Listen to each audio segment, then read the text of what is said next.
प्रत्येक मनुष्य के जीवन में एक ऐसा क्षण अवश्य आता है जब सारे स्वप्न, सारी आशाएं, सारे दृश्य भस्म हो जाते हैं। जीवन के सारे आयोजन ही बिखर जाते हैं।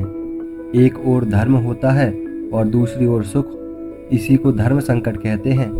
जब धर्म का वहन ही संकट हो और धर्म का त्याग ही सुख हो। विचार कीजिए, कभी किसी सुजन के विरुद्ध सत्य बोलने का अवसर प्राप्त हो जाता है। किसी ठीक दरिद्रता के समय सरलता से चोरी करने का मार्ग प्राप्त हो जाता है। कभी किसी शक्तिशाली राजनेता या राजा के कर्मचारी का अधर्म प्रकट हो जाता है। सबके जीवन में ऐसी घटना बनती ही रहती है।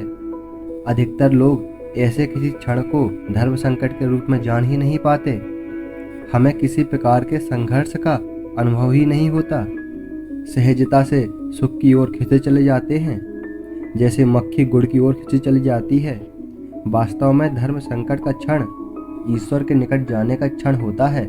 यदि हम संघर्षों से भयभीत न हों, सुख की ओर आकर्षित न हों, अपने धर्म को पकड़े रहें, तो ईश्वर का मिलना दूर नहीं।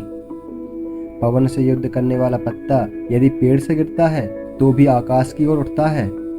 पवन से झुकने वाली डाल वहीं भूमि पर रह जाती है।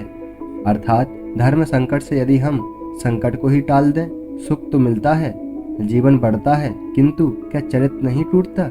क्या आत्मा दरिद्र नहीं हो जाती? क्या ईश्वर से अंतर नहीं हो जाता? स्वयं विचार कीजिए।